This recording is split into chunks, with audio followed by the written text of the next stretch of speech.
30 জুলাই এই ছবিটি আপলোড করি, কারণ আমার কাছে মনে ছিল যে আমাদের যেই বাস্তবতা, সেই সময়ের যে বাস্তবতা এবং যেই স্বাভাবিকতা জীবনে, সেটি আসলে ভেঙে পড়ছে এবং আমাদের সাধারণ মানুষের উপর, সাধারণ ছাত্রদের উপরে এক ধরনের যেই ধরনের নির্বিচারে আসলে তাদেরকে গুলি করা হচ্ছে বা তারা আহত হচ্ছে, নিহত হচ্ছে, সেই জায়গা থেকে আমি আসলে এই ছবিটি আপলোড করি। এবং এটিকে আসলে দৈনিক জনকণ্ঠেও, একটি দৈনিক পত্রিকা হওয়া সত্ত্বেও, বট বাহিনীর কথা অনুযায়ী এবং তাদের যে যে ব্যাখ্যা, সেই অনুযায়ী আসলে এটিকে বলা হচ্ছে যে সেটিকে বলা হচ্ছে যে আমি নাকি মেট্রো রেলের ছবি আপলোড করেছি। মানে এটা খুবই দুঃখজনক। তো আমি আমার ফেসবুক প্রোফাইলে ওই বিষয়টি ক্লিয়ার করেছি যে ওই ছবিটি ছিল 2রা মে 2024 সালে তোলা, এটি মেট্রো রেলের কোনো ছবি না। এবং এই ছবিটা দেখে যে কোনো মানুষই আসলে বুঝতে পারবে যে এই ছবিটি কি কারণে এবং এই ছবিটি আসলে মানে কোন উদ্দেশ্যে আপলোড করা হয়েছে।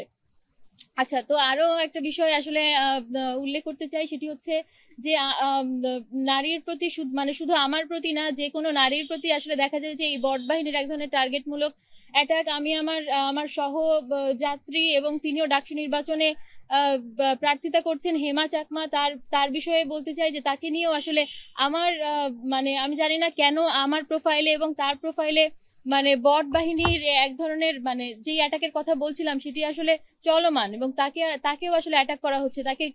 তাকে সামাজিকভাবে, আমি এটিকে বলবো এক ধরনের সোশ্যাল ফ্যাসিবাদ, মানে এই ধরনের মানে ফ্যাসিবাদী, মানে সামাজিক ফ্যাসিবাদী কর্মকাণ্ড তারা আসলে একযোগে চালাচ্ছেন নারীর বিরুদ্ধে।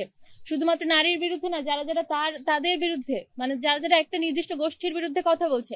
আমি তো আসলে ব্যক্তিগতভাবে তাকে কোনো আক্রমণ করতে যাইনি। আমি তো তাকে তার বিরুদ্ধে যে আমার অভিযোগটি ছিল সেটি আমি আসলে আদালতের মাধ্যমেই তার কাছে দিয়েছি বা আদালতের মাধ্যমেই সেটি প্রকাশ করেছি।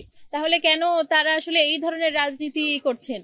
এই ধরনের রাজনীতি আমার মনে হয় যে এটি কোনোভাবেই রেলেভেন্ট না এবং মানুষ এই ধরনের রাজনীতি কখনোই গ্রহণ করবে না। আমার স্ট্যান্ড 10 দিন আগেও যেটি ছিল এখনো সেটি আছে, কিন্তু আমি যে বললাম আমরা এক ধরনের সামাজিক ভয়ের মধ্যে থাকি, আসলে সামাজিক নিরাপত্তাহীনতার মধ্যে থাকি। এই নিরাপত্তাহীনতার জন্যই আমি কিছুটা কনফিউজ ছিলাম যে আমি যে এই রিটটি করবো এবং এটি লিগ্যাল মেরিট আছে বলেই কিন্তু আদালত এইটি গ্রহণ করেছে।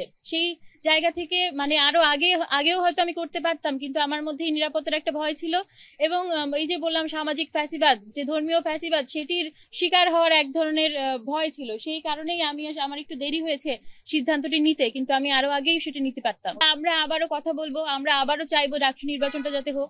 আমরা কখনোই চাই না ডাকসু নির্বাচন বন্ধ হয়ে যায়। ডাকসু নির্বাচন খুবই দরকারি, কারণ এই জায়গা থেকে আসলে বোঝা যাবে যে আমাদের পরবর্তী রাজনীতি, পরবর্তী দেশীয় রাজনীতি এবং সব ক্ষেত্রে পরিস্থিতি আসলে কোন দিকে যাবে। এবং আমরা এটা বিশ্বাস করি যে ঢাকা বিশ্ববিদ্যালয়ের এই বিবেচনা বোধ সম্পন্ন প্রতিটি মানুষ, প্রতিটি শিক্ষার্থী, তারা আসলে তাদের ভোটটি এমন জায়গায় দেবেন না যারা নারীর প্রতি এবং যে কোনো মানুষের প্রতি, যে কোনো মানে মানে মতামতের প্রতি তারা এই ধরনের কুরুচিপূর্ণ মন্তব্য করতে পারেন। আমরা দেখেছি যে জুলিয়াস সিজার তালুকদারকে নিয়েও আসলে এক ধরনের বিতর্ক তৈরি হয়েছে, যে তাকে আমি বলছি যে এখানে এক ধরনের একপাক্ষিকতা মানে দেখা যাচ্ছে, এক ধরনের বায়াসনেস আমরা বুঝতে পারছি, আশঙ্কা করছি। তো সেই জায়গা থেকে আমার মনে হয়েছে যে আমি ব্যক্তিগতভাবে সেখানে না গিয়ে আমি যদি একজন লয়ারের মাধ্যমে আমার কমপ্লেইনটি আসলে করি, প্রকাশ্যে আনি, সেটি আমার জন্য বেশি সেফ এবং নিরাপদ। আমি আসলে আমার বক্তব্যটি আগেই পরিষ্কার করেছি যে আমি আসলে ব্যক্তিগতভাবে এটির সঙ্গে আসলে নিজেকে জড়াতে চাইনি এবং আমি চেয়েছি আমার লয়ারের মাধ্যমে বা আদালতের মাধ্যমে বিষয়টি তাদের কাছে যাক।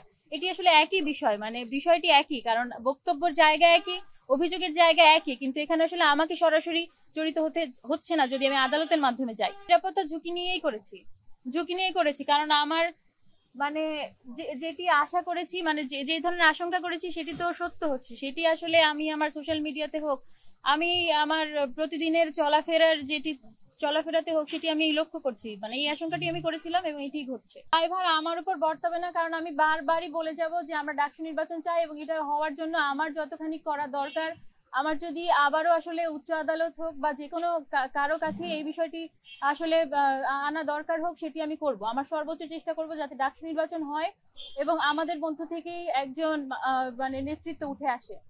আমি কিছুই করব না, এখানে আসলে আমার করার কিছু নেই। আমি পরবর্তীতে ভেবে দেখবো যে আসলে আমার কি হতে পারে, স্ট্যান্ড হতে পারে, কিন্তু এটি আসলে সম্পূর্ণ আদালতের উপর নির্ভর করছে। আদালত যেটা করবে সেটাই হবে, এখানে ব্যক্তিগতভাবে আমার কোনো নেই।